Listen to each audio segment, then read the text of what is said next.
Welcome to Glory Stories with Dr. Elizabeth Vaughn. Dr. Vaughn was one of the top eye surgeons in America and has traveled to many countries in the world preaching the Word of God.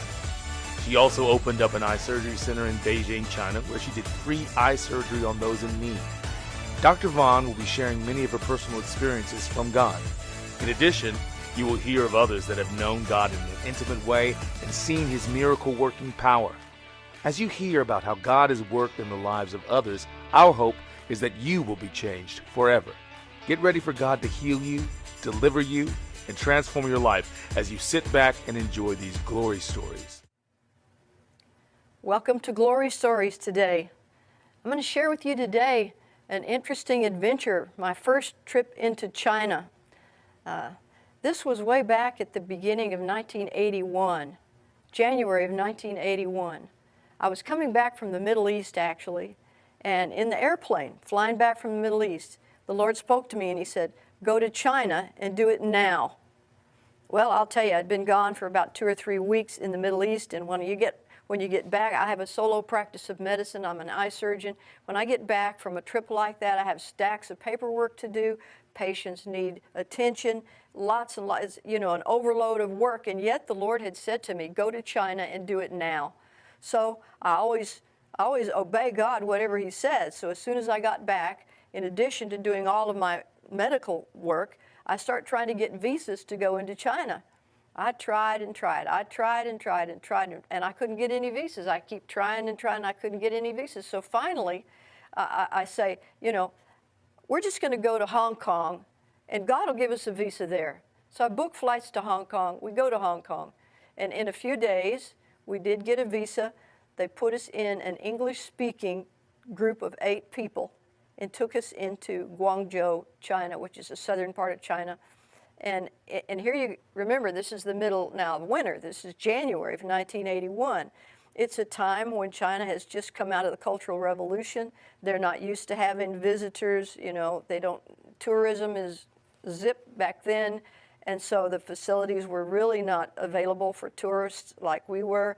But they took us in, and even in January in Guangzhou, it's a southern part of China, and it's kind of like Miami would be in the winter in America. So the temperature was pretty nice. I had on a light jacket, or some people had on light sweaters. We got to walk about in an open market and walk among the people, and the people were so sweet and so kind. I fell in love with the Chinese people right away. They all had on Mao outfits. All of the adults were wearing them, mainly navy blue trousers and Mao jackets and little shoes, and everybody was dressed the same. The only colors that you saw on anybody were on the babies, and the babies had on, baby colors, which was refreshing, but everybody else just had on Mao jackets, Mao slacks, and everybody was walking. Some people had bicycles, but most people were just walking. There was rarely a motor vehicle seen at all, period. People didn't have them. The government had a few, but the people didn't have any. So everybody was either walking or bicycles. And in the marketplace, I found things very interesting because, we don't really eat cats or dogs. Where I come from, we don't, but they were for sale in the market, for sale for eating purposes. And then, I was walking along and I saw some strange looking, I didn't know what they were, bundles. They were bundles. Some of them were maybe 3 inches high, some of them were 4 inches, some of them were 6 inches. And I was standing across the walkway looking at these bundles of things, and I couldn't figure out what they were. So I step a little closer to them, and I see that what they are, you wouldn't guess it. They're centipedes tied together, different lengths of centipedes tied together. So the things available for food over there were very different and unusual and strange. Wherever we went, if you wanted water, whether it was water to bathe in or water to cook with, you started with brown water. The water was just brown wherever you went. And the hotel rooms, they didn't have any locks on the door. Well, they didn't really need them because the people there were so honest. You could have if you had a Rolex watch or a stack of $100 bills or something on your nightstand, they could dust around it, but they wouldn't touch it. They wouldn't take it. So that there were no locks on the hotel doors. Well, that was certainly a new experience for sure. But you know, I noticed that people were so easily pleased, I guess you'd say. They were happy with simple things. Like, you know, one man would have a little bird cage with a little bird in it, and he'd take it for where he was going on a walk, and he'd just keep it there, and he was so, it made him so happy just to have a little bird with him. Or a cup of hot tea. Just a simple thing like that. Simple things were pleasing to them. They didn't have any shopping malls that had 300 different kinds of athletic shoes to choose from. Their life was not cluttered with the things that sometimes our life is cluttered with. They were simple people, sweet, honest people, easy to fall in love with people, which we fell in love with them right away. So Guangzhou was a very pleasant experience. And then they put us on an airplane. Now, remember, they're taking us on a tour of China. So we're going wherever they take us with the communist guide that they gave us. We're seeing what they want us to see. But we're grateful to be in China. God told me to go, so we're going. Okay, so then they fly us from Guangzhou, which is like southern China.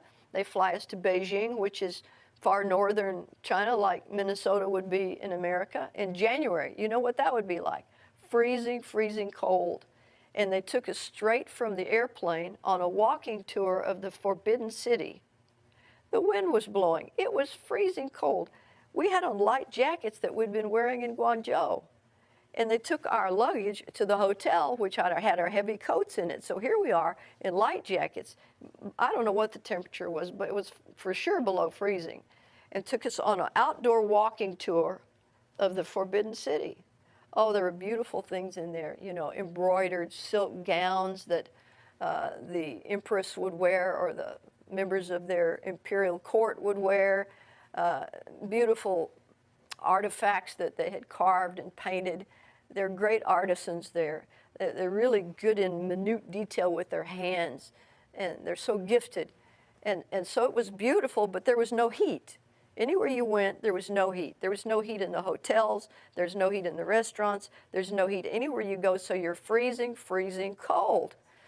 And the other thing that happened is that, you know, when it was mealtime, you were given, each one of the persons was, and there were 8 of us, were given chopsticks, personal chopsticks to eat with. Well, you know, if you're American, you probably never tried a chopstick before, especially back in 1981, but you quickly learned how to use it. You had to if you wanted to eat anything. So there was a round, what we would call Lazy Susan, but they put the various dishes on this round thing in the middle. None of those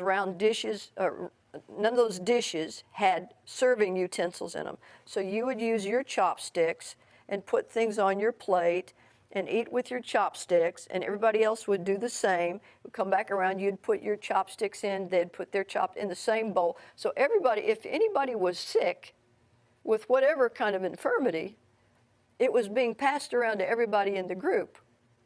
So everybody in the whole group ended up sick, either with gastrointestinal problems or with respiratory problems, because it was freezing, there was no heat. There wasn't really very much to eat, and they kept telling us now, later on in the trip, when you get to Wuhan, the special place Wuhan, you're going to have special things for you there, special treat to eat, and so beautiful. And so all the whole trip we were thinking, oh, it's going to be so wonderful when we get to Wuhan. But meanwhile, we're not in Wuhan. We're up there in Beijing. It's freezing cold. I had on a full-length wool coat, which I brought from my home.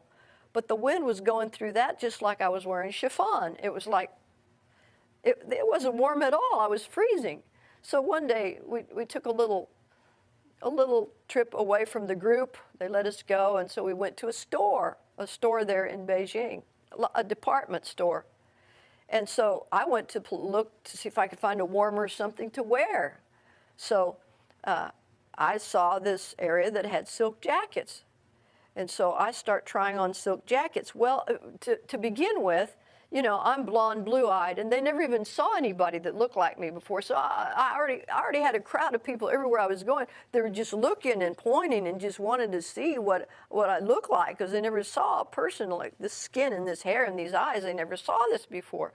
And so I was already like a rare, I don't know, a white rhino or something in the zoo. I had a big parade of people watching me. So here I was in the shop trying on jackets, silk jackets. Well, I liked the red jacket, so I chose the red jacket and I wore that. But I'm telling you what, it was just a short jacket, but it was so warm. It had layers of silk on the inside of the jacket, and the wind wouldn't get through that. And so it was really warm and really nice. I actually, even when I got home, I wore that silk jacket over and over and over until I had it so frayed and worn out, I finally had to give it away. But I love that red silk jacket. Later on, I found out why they were around me in the department store looking at me like some freaky person, because I found out that what they do, they happen to wear red when you're going to be married, or it's a married color. You know, that's when you wear red. And I just bought it because I liked the red jacket. Then when we went from Beijing, we went up to the Great Wall of China. Oh my, what a phenomenal place that is. You know, it was built 2,000 years ago. And the thing is 4,000 miles long. 4,000 miles long. At that time, they said that that's the only thing that the only man-made thing that they could see from outer space.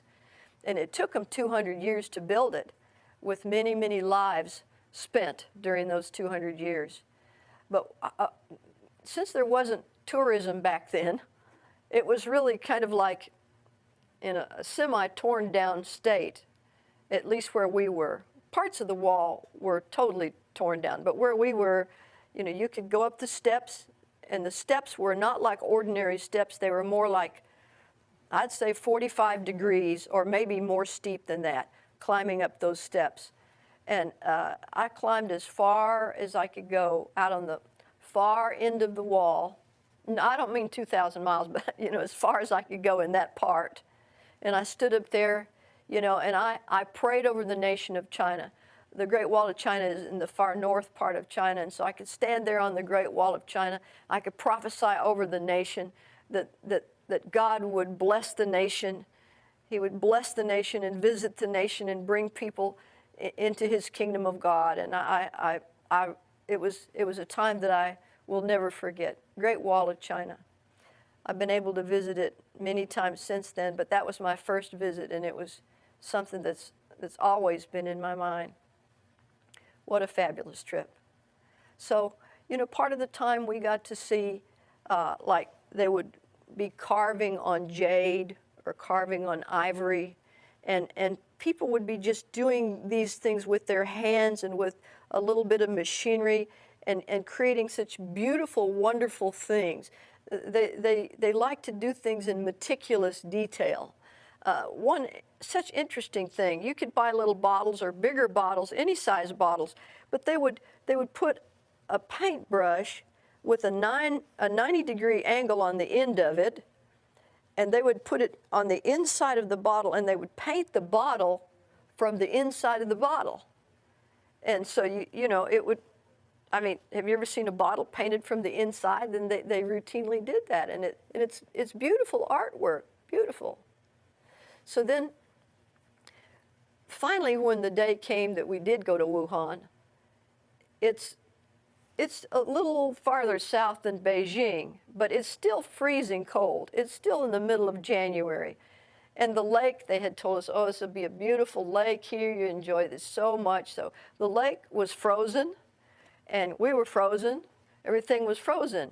And in this great feast that we were looking forward to having, they'd been telling us the whole time, this great feast. So when it finally came, you know what it was? It was a great big fish that it looked like a carp to me. You know, it had big scales on it. It had eyes and head and scales and fins, and the whole big carp, just the whole carp, with black sauce poured over the top of this fish. And that was our huge special treat in Wuhan. So how do you eat a carp with black sauce on it? With chopsticks. So you take your chopsticks and you grab a piece of scales, skin, bones, meat, black sauce, and you know, you put it on your plate. And so that was our great surprise in Wuhan, which I think all of us were surprised, but maybe not the same way that they thought we would be surprised. But you know what? They were giving us the best that they had. They were doing the best that they could for us, and we knew it, and we appreciated it. And their kindness their love, their gentleness, their simplicity, all of those things far overruled the fact that you had brown bath water and you had to decide, am I going to get cleaner getting into it or dirtier getting into it? But you were grateful that they were just doing their very best for you. Well, when it came time to fly out of Wuhan, as I mentioned, it was extremely cold there, and they took us to the airport. It was a small airport, and it was blizzard, literally blizzard conditions, blizzard. And so they didn't want to fly the plane because there were blizzard conditions. Now, some of the people in our 8-person group went to the bar about that time in the airport. And so they were getting pretty happy in the bar drinking. And meanwhile, I was looking out the window, and the lady traveling with me, her name was Jerry, and we were looking out the window. We were watching the airplane. That was the airplane we were supposed to take off on, but it was a blizzard outside. And so the airline didn't want to take it off. They felt like it wouldn't be safe to fly in those weather conditions. But the people in the bar kept getting happier and happier. Finally, they came out of there and they said, we want to go now. We want to go now. And they started being very demanding about, we want to go now. So, the airline was bending to their wishes, and we were looking out the window, and what we saw was a man right out there on his bicycle, with, it was not a broom like you think of a broom, but it was a broom made out of sticks. Not straw, but sticks.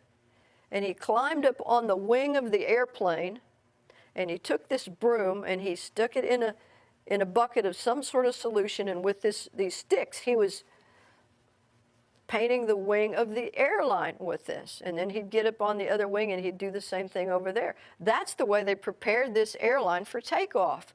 You can imagine how safe that was. But everybody from the bar was demanding to leave. So finally they load us into the airplane. Jerry, the lady traveling with me, was sitting by the window, and I was sitting by the aisle. And, she loved to be looking out the window. Well, you're looking out the window as that thing was taken off.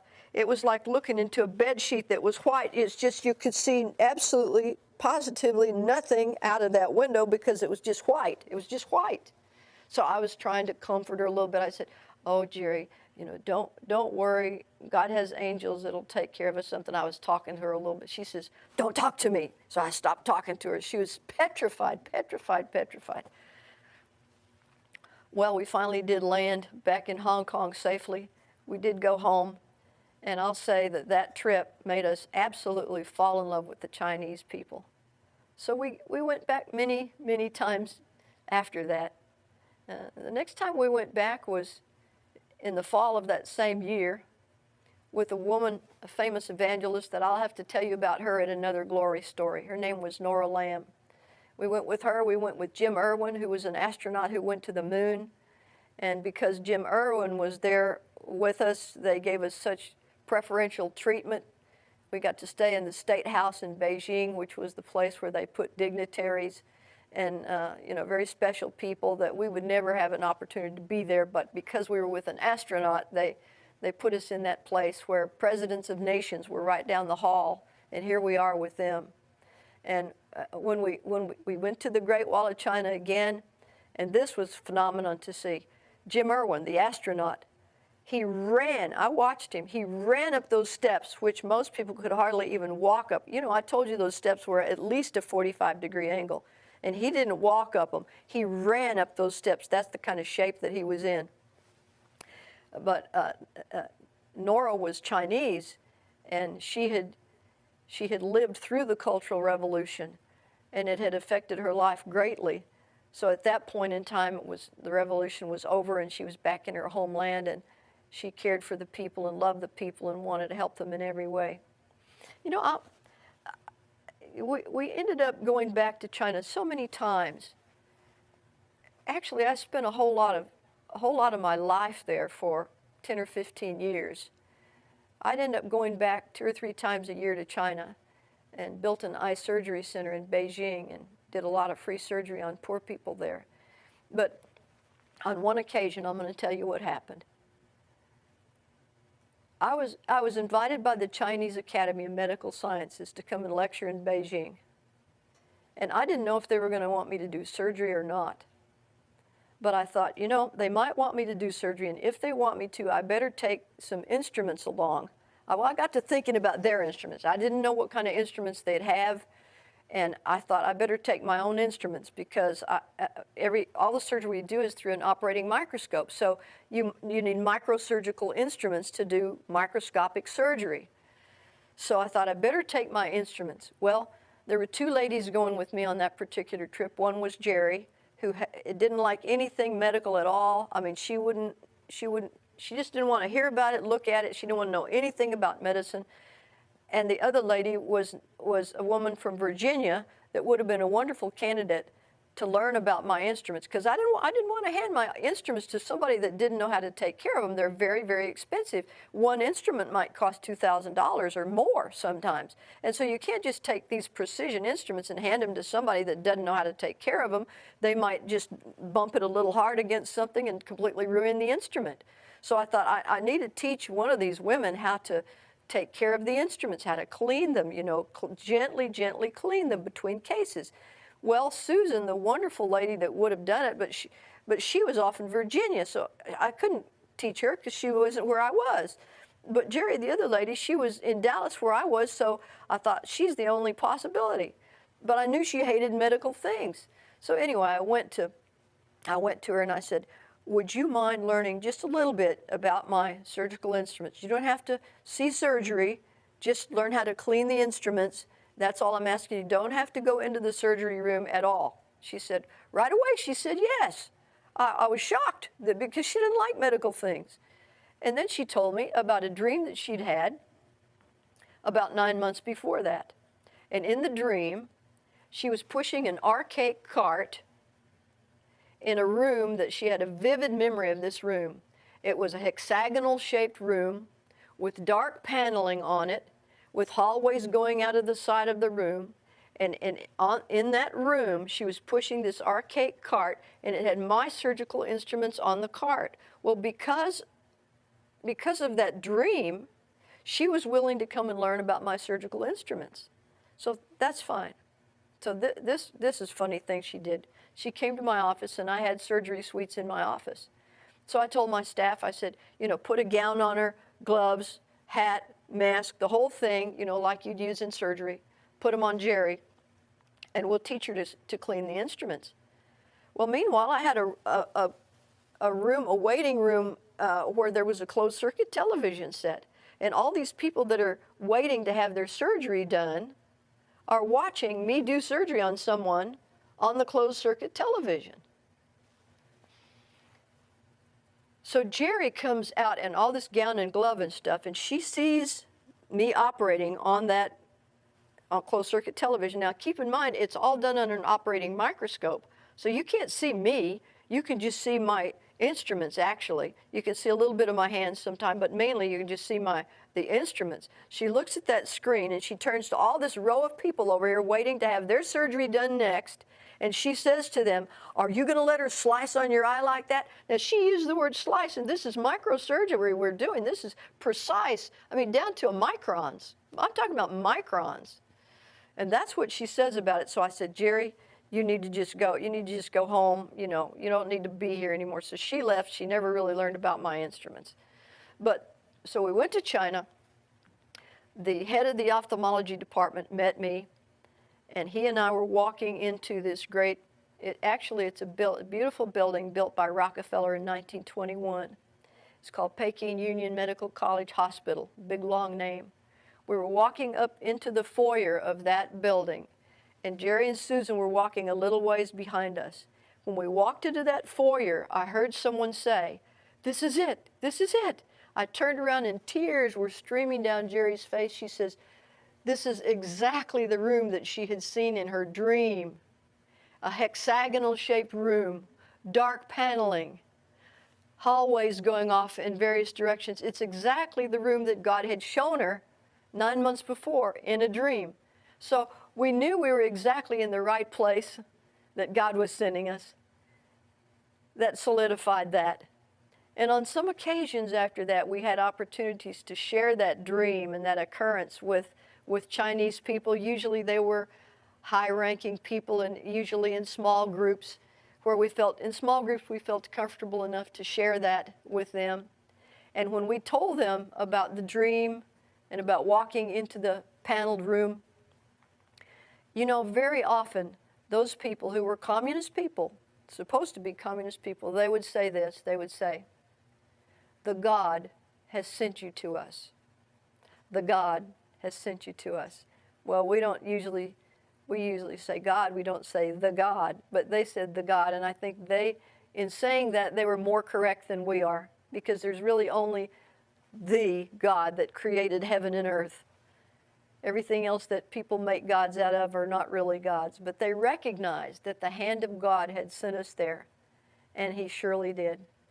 Well, I ended up returning on many times, which I don't have time to tell you all about that today. I'll have to tell you that on different occasions.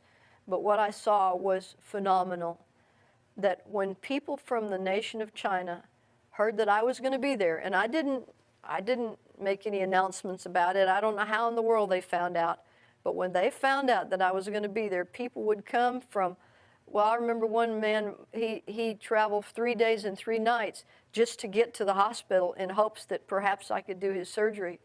And on top of that, I saw surgeries that were so horrible that the patients had traumatic injuries, and they had sometimes 2 or 3 other surgeries before I ever saw them. And they felt like they were hopeless, and so they're coming to see if I could do something for them. And so I would always pray, and I would always do the best I could, but I saw things in Chinese people's eyes, that I had never seen in America, because in America, we have better care, and earlier at the time of the injury, someone would repair it and they'd do a good job, and you wouldn't see these long-term complications. So anyway, God made a way for me to go there and help many, many Chinese people, teach Chinese doctors new techniques and how to do the things well and to have better instrumentation. I took over modern equipment myself and gave it to them and instructed them. And so God used that as a time to elevate the whole quality of eye care in Beijing, and out of Beijing would teach the more remote areas. So I thank God for enabling me to help those Chinese people. And I appreciate you being with me today and letting me share my first experience going to China with you. And I just want to say that in my heart, I love the Chinese people. And I hope that through this little thing, this little picture of it, that you'll love them more now than you did before. I look forward to being with you next time. We'll talk about some of their glory stories. We hope that you enjoyed these stories of the glory of God. We believe that each story we tell will help build your faith and help to bring a miracle into your life. For more information about this program and Dr. Elizabeth Vaughn, visit her website at godsinstrument.com, her YouTube channel at Glory Stories Now, or write her at Elizabeth Vaughn Ministries Incorporated, P.O. Box 454, Argyle, Texas 76226, USA.